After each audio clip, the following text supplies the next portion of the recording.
सभी साथियों का यहाँ आने के लिए बहुत बहुत धन्यवाद। जैसा कि आपको मालूम है, पिछले करीब 1 महीने से छात्र बीपीएससी अभ्यर्थी अपने मांगों को लेकर आंदोलनरत हैं।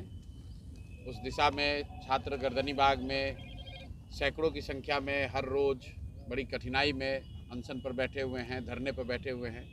हम लोगों ने भी कुछ अपना प्रयास अपनी ओर से ताकत कुछ लगाई है, अपनी बात रखने का प्रयास किया है। मैं भी पिछले 12 दिन से अनशन पर हूँ।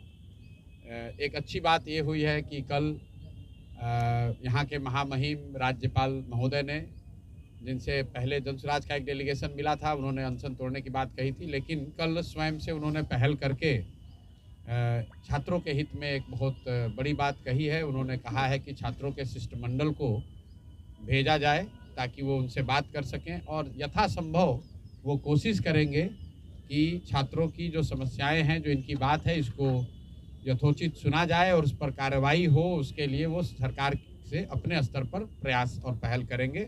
मैं सिर्फ आपको यहाँ पर उन छात्रों से परिचय करा देता हूँ जो लोग शिष्टमंडल के तौर पर आज इस आंदोलन में पहली बार औपचारिक तौर पर 11 छात्र राज्यपाल महोदय से मिलने जा रहे हैं। मैं नाम पढ़ देता हूँ। जो छात्र अभी जाएंगे उसमें हमारे बगल में बैठे हुए हैं सौरभ ठाकुर हैं, सुभाष ठाकुर सॉरी, निखिल जी हैं, ऋषभ हैं, राम कश्यप हैं, अनुराग हैं, सौरभ हैं, आकाश आनंद हैं, नीतीश कुमार हैं, अमन कुमार हैं, संदीप गिरी हैं और संदीप सिंह हैं। ये 11 ये सारे के सारे लोग बीपीएससी के अभ्यर्थी हैं। ज़्यादातर लोग वो हैं जो पहले दिन से इस आंदोलन और अनशन में शामिल हैं। 2-4-5 छात्र जो छात्र संसद में चुने गए थे डेलीगेशन के तौर पर, वो आज उपलब्ध नहीं होने की वजह से इस शिष्टमंडल के हिस्सा नहीं है। लेकिन इन छात्रों ने अपने स्तर पर भी फ़ोन करके लोगों से सलाह मशवरा किया है, उनसे भी बात करी है और सबकी सहमति है कि ये लोग जाएं और माननीय राज्यपाल महोदय से एक बार औपचारिक तौर पर अपनी बात रखें। जहाँ तक मैं समझता हूँ, अभी जो 1 घंटे की बैठक हुई है उसमें तय किया गया है कि और कुछ हो या न हो, सारी मांगों के साथ साथ राज्यपाल महोदय से ये लोग ये अनुरोध करने जा रहे हैं कि कम से कम एक उच्च स्तरीय जांच कमेटी का गठन किया जाए, ताकि जो छात्रों की बात है और जो सरकार या बीपीएससी कह रही है उसमें सच्चाई क्या है, उसको दूध का दूध पानी का पानी सब जनता के सामने हो सके। बाकी अब छात्र यहाँ पर बैठे हैं, मैं चाहूँगा कि एक लाइन अगर ये अपना चाहें तो अपना परिचय दे दें और आपके जो सवाल है वो आप इनसे कर सकते हैं। कोई भी राजनीतिक व्यक्ति इसमें नहीं जाएगा। हम लोग की ओर से आनंद मिश्रा खाली साथ में जा रहे हैं, वो इसलिए जा रहे हैं कि कोई उनको वहाँ राज्यपाल से मिलने में लॉजिस्टिकली या अदरवाइज कोई दिक्कत ना हो। राज्यपाल महोदय के ऑफिस से कन्फर्मेशन है, 11 अभ्यर्थी 2 बजे शिष्टमंडल के तौर पर जाकर राज्यपाल महोदय से मिलेंगे, अपनी बात रखेंगे और राज्यपाल महोदय ने ये आश्वस्त किया है कि जहाँ तक हो सके वो अपनी तरफ से कोशिश करेंगे कि छात्रों के साथ न्याय हो। इनकी बातों को गंभीरतापूर्वक जो भी कुछ किया जा सकता है उसको ठीक करने के लिए वो प्रयास उनके ऑफिस से किए जाने की बात कही गई है।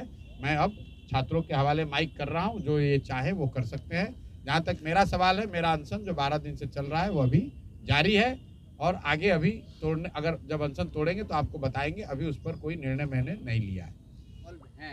इस तरीके के चाहे पेपर लीक हो, सीट बेचने का मामला हो, तो क्या गवर्नर अगर स्टेट एजेंसी को ही कहते हैं जांच के लिए, तो आप लोग संतुष्ट होंगे, छात्र संतुष्ट होंगे? देखिए, छात्र यहाँ बैठे हुए हैं, मैं कोई नहीं हूँ ये कहने वाला कि छात्र कैसे संतुष्ट होंगे, लेकिन मैं जितना इन बच्चों को अभी समझ पाया हूँ, मुझे ऐसा लगता है कि ये कोई बहुत अनरीजनेबल बात नहीं कर रहे हैं। छात्र ये कह रहे हैं कि गलती हुई है, प्रशासन ये कह रहा है गलती नहीं हुआ है, तो कोई एक जांच कमेटी बनाकर, सरकार अपने अधिकारियों का ही जांच कमेटी एक बनाकर जांच कर तो दिखा तो दो भाई कि नहीं गलती हुई है। ये कोई बहुत अनरीजनेबल बात तो नहीं है।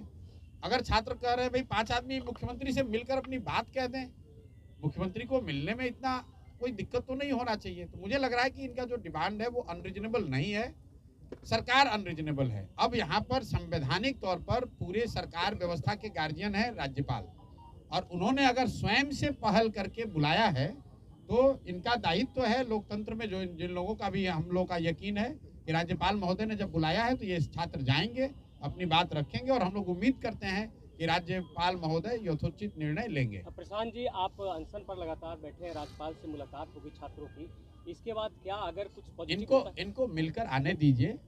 हमारा अनशन कोई राज्यपाल महोदय के विरुद्ध थोड़ी ना है। ये तो राज्यपाल महोदय यहाँ के गार्जियन होने के नाते, संवैधानिक गार्जियन होने के नाते उन्होंने एक पहल की है, मैं उसका दिल से स्वागत करता हूँ। मुद्दा प्रशांत किशोर नहीं है, मुद्दा प्रशांत किशोर का अनशन नहीं है। इन बच्चों का मामला खत्म हो जाएगा तो भी हमारी लड़ाई तो सरकार से चलती रहेगी, वो तो अलग बात है। मुद्दा इन बच्चों के साथ जो अन्याय हो रहा है वो है। आगे फिर से सत्याग्रह की तैयारी है क्या? कल प्रशासन की आपका कैंप उखाड़ दिया गया पूरा? नहीं, कैंप उखाड़ा नहीं गया है। प्रशासन ने वहाँ पर कैंप लगाने से रोका है। ऐसे कैंप तो मैं बिहार में हर गांव में पिछले 2 साल में लगा चुका हूँ।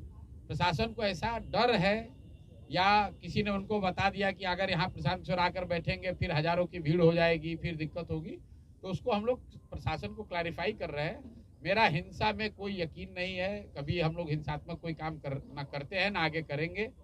वो जनसुराज से जुड़े हुए लोगों के रहने के लिए, उनके प्रशिक्षण के लिए कैंप प्राइवेट लैंड पर लगाया जा रहा है। प्रशासन को कुछ गलतफहमी हुई है। अभी जनसुराज के लोग और प्रशासन के लोग बैठकर बात कर रहे हैं, कोई ना कोई रास्ता निकल जाएगा।